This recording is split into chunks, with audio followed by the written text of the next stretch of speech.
So you want me to give you details on our plan? Yeah, just... Okay, not today. No, I'm not going to do that. I'm going to tell you this. No, here's what I told you, and this is the truth. The people who are in charge of the country don't know what they're doing. They don't know. They don't know how to fix their economy. They don't know how, they don't understand basic concepts. And I think the challenge that Cuba has faced for the last 15 years is they want to somewhat improve their economy, but they're afraid that if they improve it too much, they'll lose political control over people. That's the challenge that they face. So I think for us, we're looking for an opportunity to influence the direction that that goes, because it's 90 miles from our shores, and we want Cuba to be prosperous. We want Cuba to be free.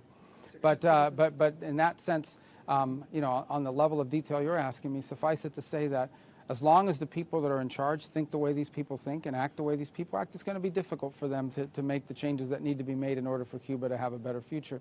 Because they just really, they don't understand it. Some of them are incompetent, and some of them just basically don't understand, and others are just so recalcitrant that they'd rather, you know, destroy the country than ever walk away from a failed ideology, although I think the number of people in that category is less than it's ever been.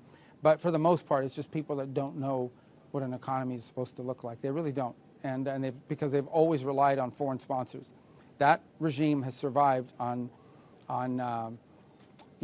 subsidies from the Soviet Union and then from Chavez. This is the first time they don't have a sponsor that's giving them subsidies for free. And they don't know what to do with themselves, because all they've done is freeload off these countries for all these years. The people of Cuba deserve better than that. And the power plants. Just want some clarification. Do you rule out striking civilian infrastructure? I think, I saw, you know, guys, I saw Araghchi, their foreign minister, who the other day say or something about their policies, an eye for an eye. The president's policy is a head for an eye. I mean, honestly, that's what it's going to be. I mean, they will pay a very heavy price for the things they're doing. They're already paying a very heavy price. You guys don't know it because you don't cover it. You're not in Iran. You're not in the street. They don't have a free media. But they're going to continue to pay a very heavy price. Their industrial base has been decimated. Their defense industrial base has been decimated. They're losing launchers. They're losing radars every single night. They are suffering billions of dollars in damage, and their economy is a disaster. But despite all that, okay, these people who are calling us every day, begging, let's do a deal, they send us messages through other countries, third countries.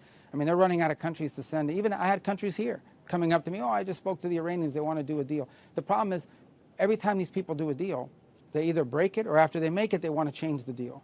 So they're probably not ready to do a deal yet, but they will be soon, because the price they're paying is very high, despite their tough talk and their flowery language and their stupid Lego videos they put out. I've never seen them, but they put these things out on social media. Despite all that bravado, they are suffering tremendously, and they're going to suffer more until they come to their senses. They're not there yet, unfortunately. Yeah, I mean, look, we're a treaty ally. I mean, the United States and the Philippines have a treaty, and so we'll live by that treaty. We're committed to supporting our treaty partners, and you know, obviously, we've already done quite a bit. In fact, there was a U.S. Coast Guard vessel in the region at the time that this happened, and actually helped stand between the two sides and allowed the individual who was injured to be rescued and brought back for medical treatment. So we're already here, we're already present, we have a role, and we're not going to abandon our allies. We've made that abundantly clear. We're going to have a good relationship with China. Okay, these are the two most powerful economies in the world, two large militaries, two nuclear powers. We have to have a relationship with China. We want it to be as positive as it possibly can be.